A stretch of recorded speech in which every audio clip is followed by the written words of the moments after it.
बिस्मिल्लाहिर्रहमानिर्रहीम। अस्सलाम वालेकुम बच्चों, वेलकम टू ऑनलाइन क्लास। आज जो हम लेक्चर में चैप्टर शुरू करने वाले हैं वो हमारे पास है चैप्टर नंबर 8 और चैप्टर नंबर 8 हमारे पास है वेव्स का।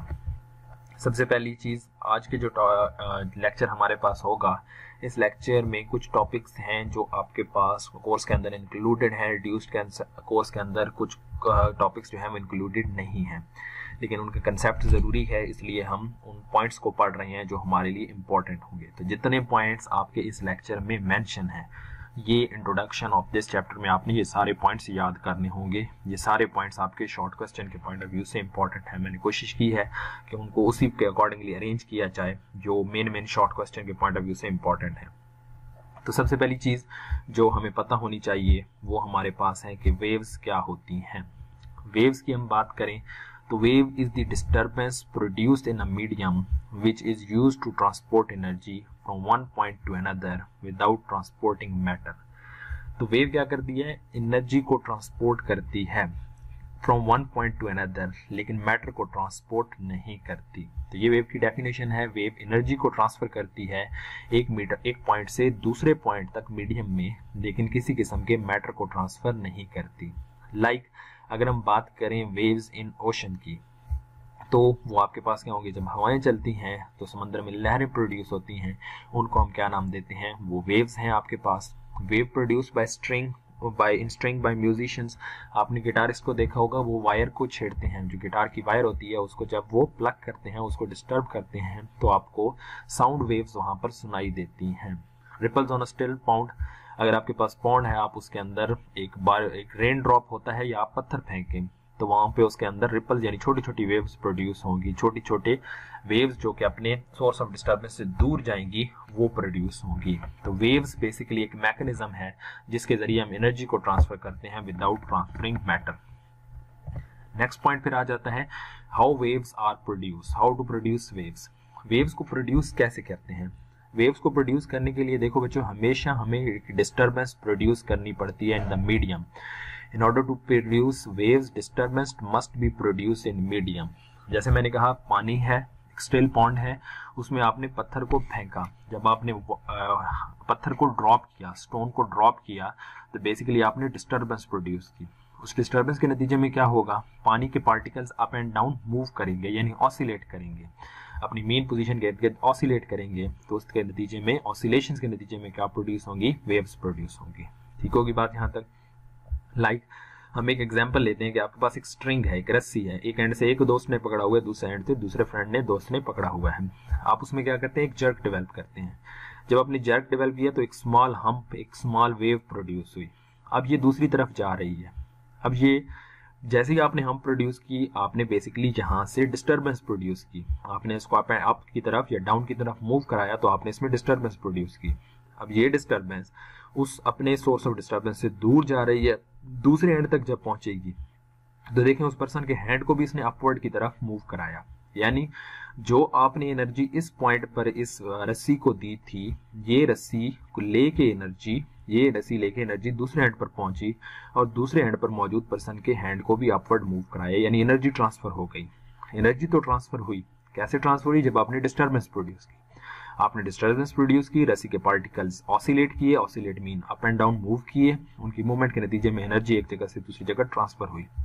लेकिन क्या रस्सी ट्रांसफर हुई? रस्सी तो अपनी जगह पर मौजूद है। तो इसका मतलब क्या हुआ कि एनर्जी ट्रांसफर हुई, बट जो मैटर है, जो रस्सी है, जो मीडियम था, वो अपनी जगह उसी तरह मौजूद है। तो वेव्स क्या होती हैं ये हमने देखा, ये प्रोड्यूस कैसे होती हैं और ये एनर्जी को कैसे ट्रांसफर करती हैं। जब मीडियम के पार्टिकल, ये रस्सी बेसिकली ऑसिलेट की, रस्सी के पार्टिकल्स, एक पार्टिकल ने दूसरे को, दूसरे ने तीसरे को, एंड इस तरह एनर्जी ट्रांसफर होते होते दूसरे एंड तक पहुंचे।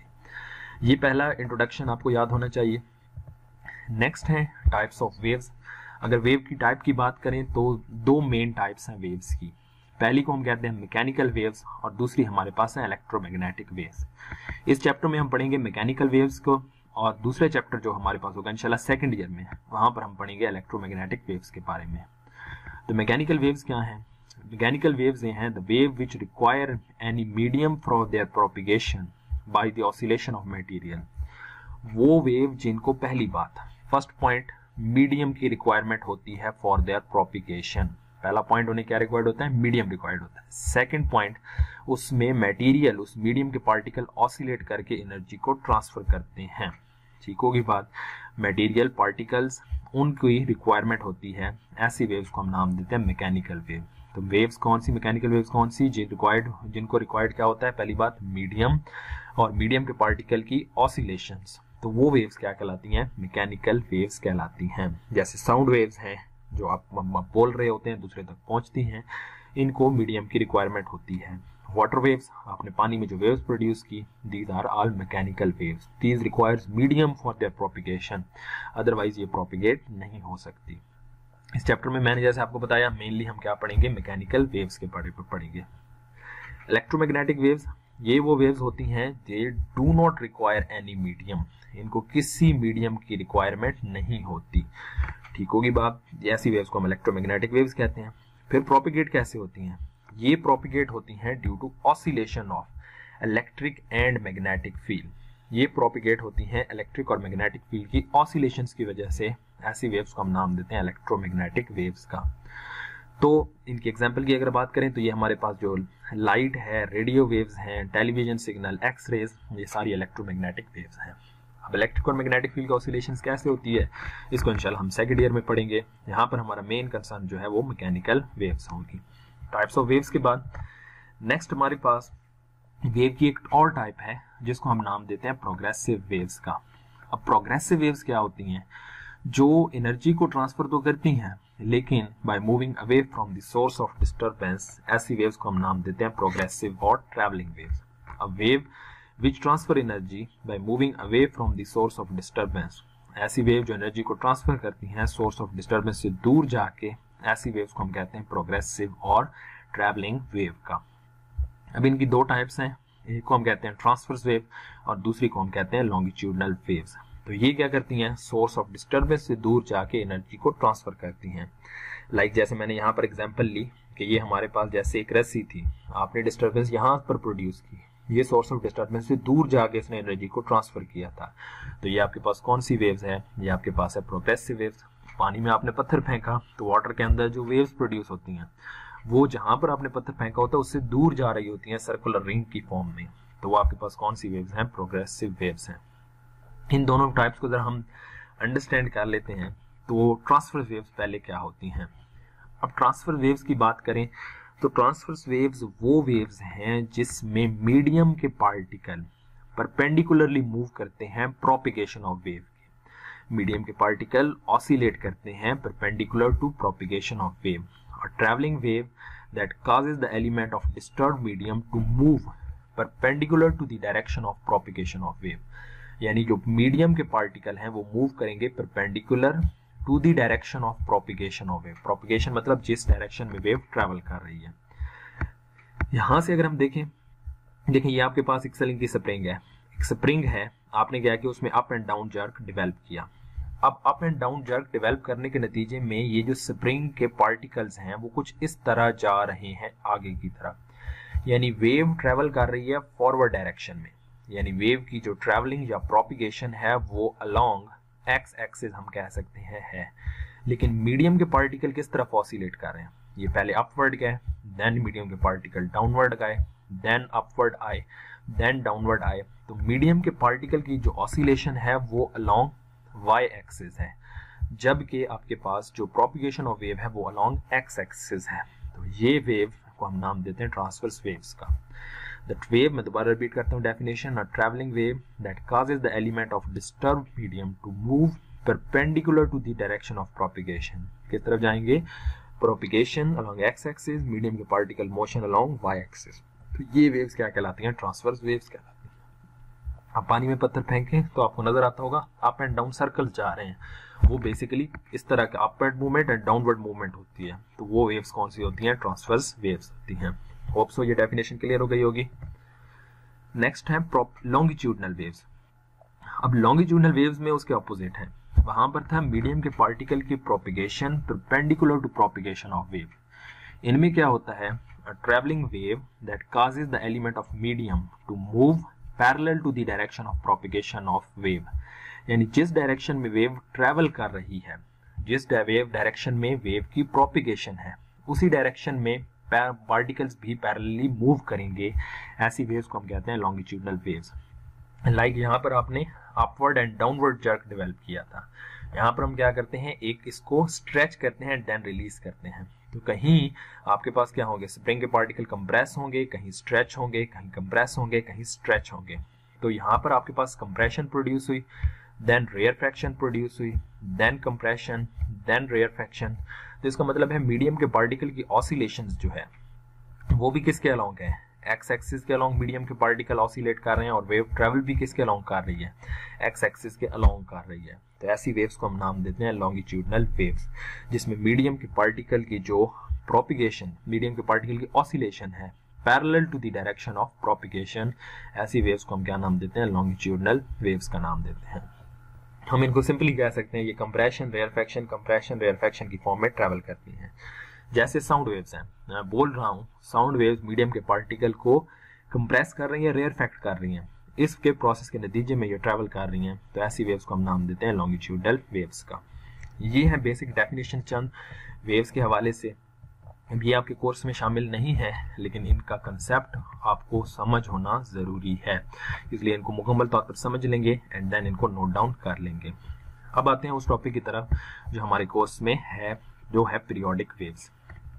अब जहाँ पर भी टर्म आती है पीरियोडिक की, पीरियोडिक का मतलब होता है कि पीरियड यानी अपने आप को खास टाइम के बाद रिपीट करना। तो पीरियोडिक वेव्स क्या होंगी, वो वेव्स जो अपने आप को खास टाइम के बाद रिपीट करेंगी, ऐसी वेव्स को हम नाम देते हैं पीरियोडिक वेव्स का।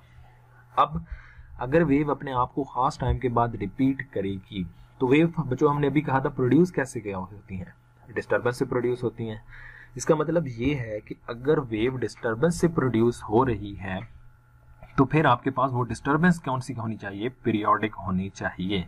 तो पीरियोडिक वेव्स वो वेव्स होंगी जो ऐसी डिस्टर्बेंस से प्रोड्यूस होंगी जो पीरियोडिक होगी, मतलब जो अपने आप को खास टाइम के बाद रिपीट करेगी, या उसमें 3 प्रॉपर्टीज होंगी जो हम नेक्स्ट देखने वाले हैं, continuous, regular and rhythmic disturbance.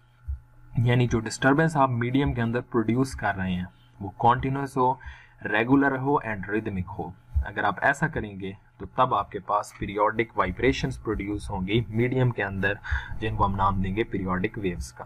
तो पॉइंट है continuous, first one continuous, regular and rhythmic disturbance in a medium result from periodic vibration of the source causes the periodic wave in the medium। आपके पास अगर ये 3 चीजें होंगी, 3 तरह की disturbance होगी, तो फिर आपके पास पीरियोडिक वेव्स होंगी। नाउ कॉन्टिन्यूअस का क्या मतलब है, मैं सिंपल एग्जांपल लेता हूँ। आपके पास एक वाटर टब है, उस वाटर टब में आप अगर अपनी फिंगर्स को या किसी ऑब्जेक्ट को डिप करते हैं तो वेव्स प्रोड्यूस होती हैं। अब वो डिपिंग कॉन्टिन्यूअसली होनी चाहिए। कॉन्टिन्यूस का मतलब है बार बार आप उसको डिप करें, dip in dip out, dip in dip out, यानी उसको पहले इसको इनटू द वाटर टब के अंदर लेकर जाएं देन रिमूव कर लें। तो कॉन्टिन्यूस यानी मुसलसल हो। रेगुलर, रेगुलर का मतलब है कि खास टाइम के बाद होनी चाहिए, यानी ऐसा नहीं है कि आप रैंडमली उसको करें, मुसलसल हो लेकिन एक रिदम, रेगुलर, एक खास टाइम के बाद रिपीट करें उसको, एक रिदम के साथ हो। रिदम का मतलब है जिस स्पीड के साथ पहले आपने उसको डिप किया उसी स्पीड के साथ सेकंड टाइम भी डिप करें। तो कॉन्टिन्यूस भी हो, रेगुलर भी हो, रिदमिक हो, तब जाके आपके पास पीरियोडिक वेव्स उस मीडियम में प्रोड्यूस होंगी अगर ये डिस्टर्बेंस होगी तो। अगर एग्जांपल लें तो गुड एग्जांपल है पीरियोडिक वाइब्रेशन की ऑसिलेटिंग मास स्प्रिंग सिस्टम। अब अगर आपने एक स्प्रिंग के साथ एक मास को बांध दें तो अगर आप इसको स्ट्रेच करते हैं डाउनवर्ड डायरेक्शन में, स्ट्रेच करके देन रिलीज करते हैं तो ये अप एंड डाउन ऑसिलेट करना शुरू कर देता है। तो इसकी ऑसिलेशन कॉन्टिन्यूस भी होती है, रेगुलर भी होती है और रिदमिक भी होती है। तो ये आपको पीरियोडिक वेव्स दे सकता है। आगे आ जाते हैं जी टाइप्स ऑफ पीरियोडिक वेव्स में। तो पहली टाइप्स है transfer periodic waves. Transfer periodic waves क्या होती हैं, ये ऐसी पीरियोडिक वेव्स हैं जिसमें मीडियम के पार्टिकल की जो आपके पास ऑसिलेशन है वो perpendicular to propagation of wave हो, यानी ऐसी ट्रांसफर वेव जो पीरियोडिक हो। ट्रांसफर वेव अभी हमने देखा उसमें मीडियम के पार्टिकल की oscillation perpendicular to propagation of wave होती है। तो such periodic waves in which particles of the medium oscillate perpendicular to the propagation of waves is called transverse periodic waves. हमने क्या किया, हमने एक ऑसिलेटिंग मास स्प्रिंग सिस्टम लिया, उसके साथ हमने एक, ये ऑसिलेटिंग मास स्प्रिंग सिस्टम है, उसके साथ हमने क्या किया, एक रस्सी को बांध दिया। रस्सी को बांधने के बाद हम इसको डाउनवर्ड लेकर आए, डाउनवर्ड लेकर रिलीज कर दिया तो ये ऑसिलेट करना शुरू कर दिया। इसकी ऑसिलेशन के नतीजे में रस्सी के अंदर जो वेव्स का पैटर्न हमें नजर आया वो ये इस तरह का नजर आया। अब ये अपने आप को खास टाइम के बाद रिपीट भी करेंगी, यानी पीरियोडिक होंगी रस्सी के अंदर जो वेव्स होंगी, और इनके मीडियम की जो ऑसिलेशंस है वो perpendicular to propagation of wave है। तो ऐसी वेव्स को हम नाम देंगे ट्रांसवर्स पीरियोडिक वेव्स का। नेक्स्ट, हमने ट्रांसफर पीरियोडिक वेव तो रस्सी में प्रोड्यूस कर दी। अब हमने क्या करना है, इससे रिलेटेड कुछ टर्म्स को समझना है।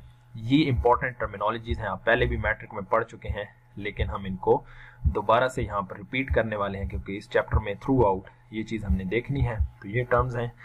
सबसे पहली टर्म है क्रस्ट। क्रस्ट क्या होता है? अगर हम इस वेव की बात करें तो ये जो पैटर्न आपको नजर आ रहा है above the mean position, this horizontal line is basically the mean position. ये हमारे पास क्या है, इसको हम कह सकते हैं ये हमारे पास है मीन पोजीशन। ऐसा ही है बच्चों, अगर ये हमारे पास मीन पोजीशन है तो point above the mean position, जितने भी पॉइंट हैं स्टार्टिंग से लेके ऑनवर्ड, ये सारे points, these point above the mean positions are called crest, and what are the points below the mean position? The points below the mean positions are called trough. तो ये definition हमें याद होनी चाहिए। The pattern in a wave which the rope is displaced above its equilibrium position, equilibrium mean mean position से above point crest, mean position से below point आपके पास क्या होंगे, trough होंगे। क्लियर की बात? डेफिनेशंस हैं, इसको आप वीडियो को पॉज करके इसको नोट डाउन कर लेंगे। एम्पलीट्यूड की बात करें, एम्पलीट्यूड क्या होता है? एम्पलीट्यूड होता है maximum displacement from the mean position above and below. Mean position से ऊपर मैक्सिमम डिस्प्लेसमेंट, ये नजर आ रहा है, ए से हमने रिप्रेजेंट किया हुआ है। मीन पोजीशन से ऊपर एंड मीन पोजीशन से नीचे जो मैक्सिमम डिस्प्लेसमेंट है that is known as amplitude. The maximum displacement of element of the medium from equilibrium position is called amplitude of the wave. Wavelength, next point, wavelength क्या होती है? दो consecutive crust और trough के दरमियान का distance. ये क्रस्ट है, ये क्रस्ट है, इन दो कंसेक्टिव क्रस्ट के दरमियान का distance wavelength which is represented by lambda. Similarly troughs के दरमियान का जो डिस्टेंस, ये भी आपका क्या कहलाएगा, वेवलेंथ कहलाएगा। दो कंसेक्टिव क्रस्ट और ट्रफ के दरमियान का डिस्टेंस वेवलेंथ लैम्डा से रिप्रेजेंट करते हैं। टाइम पीरियड, एक वेवलेंथ को कवर करने के लिए या एक वेव को कंप्लीट करने के लिए जो टाइम रिक्वायर्ड है दैट इज टाइम पीरियड। ये यहां से आया यहां तक, एक क्रस्ट से दूसरे क्रस्ट तक जाने के लिए जितना टाइम कवर किया that time is known as time period. इसको हम सिंपली कह सकते हैं time required to complete one vibration. ठीक होगी बात? इसको हम नाम देते हैं टाइम पीरियड का। फ्रीक्वेंसी, फ्रीक्वेंसी की अब हम बात करें तो फ्रीक्वेंसी में हम ये कह सकते हैं number of vibrations completed in 1 second, number of wavelength covered in 1 second. तो एक सेकंड में जितनी वेवलेंथ आपने कवर की that is frequency, F is equal to 1/t। तो ये आपके पास कुछ इंपॉर्टेंट टर्म्स आ गए ट्रांसफर पीरियोडिक वेव से।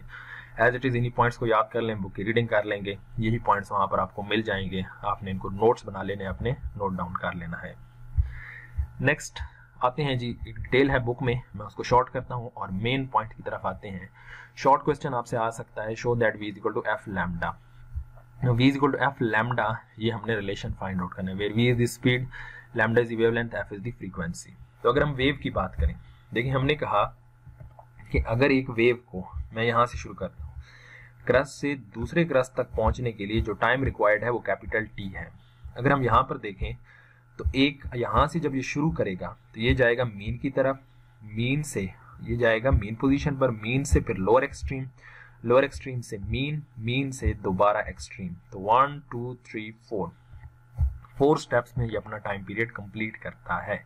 तो हम डिफरेंट पॉइंट्स के ऊपर स्नैपशॉट लेते हैं कि यानी जब वेव ने मूवमेंट स्टार्ट की तो सपोज एक्सट्रीम पोजीशन पे, उस वक्त हमने कहा टाइम 0, इस तरह की वेव थी।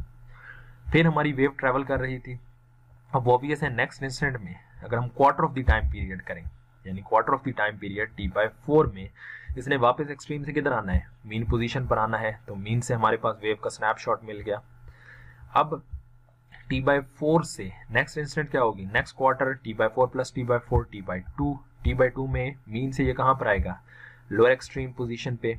तो third quarter of the time period में 3t/4 में ये दोबारा मीन पर, लोअर एक्सट्रीम से फिर किधर जाएगा, यानी पहले ये एक्सट्रीम पर था, एक्सट्रीम से आया मीन पर, मीन से फिर लोअर एक्सट्रीम पर, लोअर एक्सट्रीम से दोबारा मीन पर, और मीन से दोबारा उसी पोजीशन पर आ गया तो टाइम हुआ t, एक साइकिल कंप्लीट हुआ।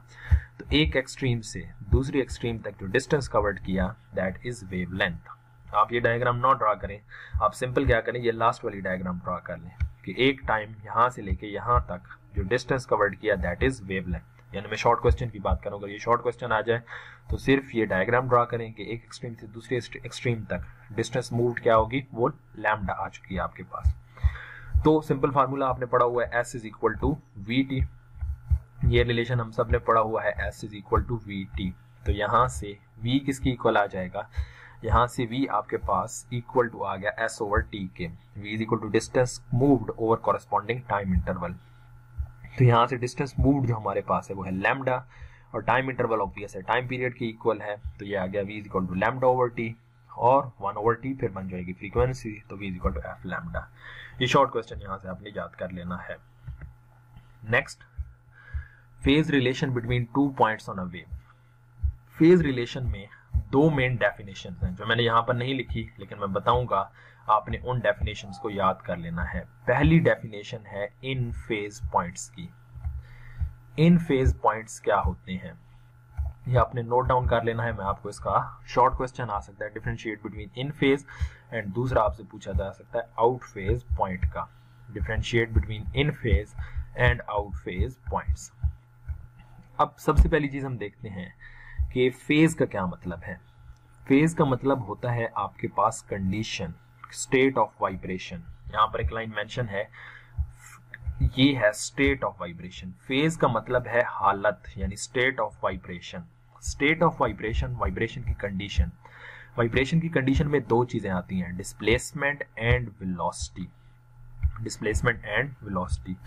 तो फेज का मतलब है स्टेट ऑफ वाइब्रेशन, वाइब्रेशन की कंडीशन। और वाइब्रेशन की कंडीशन में कितनी चीजें आ जाती हैं, दो, one is displacement and other is velocity. अब हम बात करें इन फेज पॉइंट्स की। तो इन फेज पॉइंट्स कौन से होते हैं, मैं रिपीट कर रहा हूं, बच्चे डेफिनेशन लिख लेंगे। Such point on a wave which has same phase of vibration. Such points on a wave which have same state of vibration, same condition of vibration, यानी same displacement and same velocity. ऐसे point जिनका phase of vibration same होगा, ऐसे point को हम नाम देंगे in phase points का। लाइक देखें, ये सी पॉइंट, ये सी प्राइम पॉइंट, ये है मीन पोजीशन। मीन पोजीशन से इसका डिस्प्लेसमेंट और मीन पोजीशन से सी प्राइम का डिस्प्लेसमेंट क्या होगा, सेम होगा। अब दोनों एक्सट्रीम पोजीशन पर हैं तो वेलोसिटी भी क्या होगी, सेम। तो सेम वेलोसिटी है और सेम डिस्प्लेसमेंट है, तो C and C prime are in phase point. अब इसका मतलब सी और C prime in phase point है। यहां पर मैं एक और पॉइंट ले लेता हूं, सी डबल प्राइम। इसका displacement from the mean position और वेलोसिटी भी क्या होगी, सेम। तो C prime, C prime, C double prime, ये आपके पास क्या है, तीनों इन फेज पॉइंट्स हैं। सिमिलरली अगर मैं पी को देखूं, ये पी प्राइम और ये पी डबल प्राइम, इन तीनों का भी मीन पोजीशन से डिस्प्लेसमेंट सेम, वेलोसिटी सेम होगी।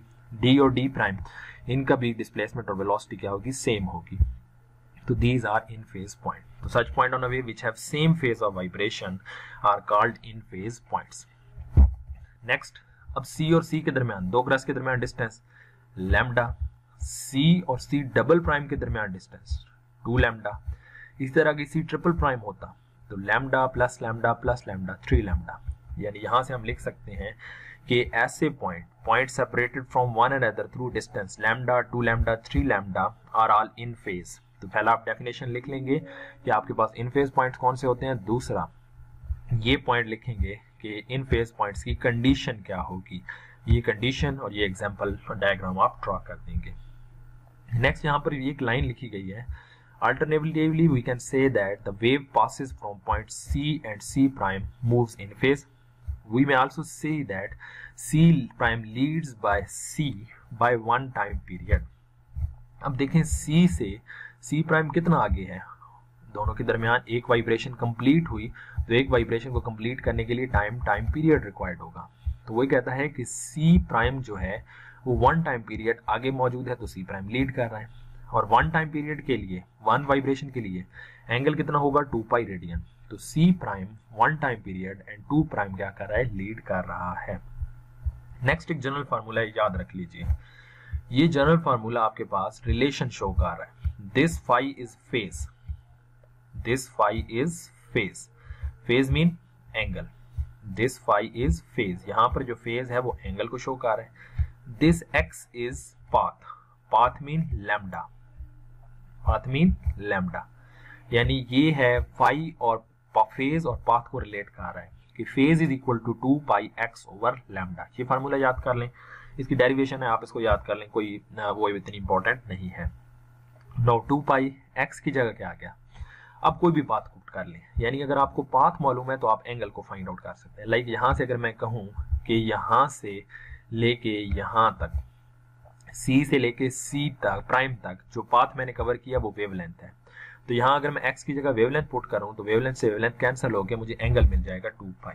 तो कोई भी x की वैल्यू, कोई भी पाथ की वैल्यू आप पुट करके वहां से आप क्या फाइंड आउट कर सकते हैं, वहां से आप फाइंड आउट कर सकते हैं एंगल को। तो ये रिलेशन हमें ये बता रहा है। दूसरे पॉइंट की तरफ आते हैं। दूसरा पॉइंट है आउट फेज पॉइंट।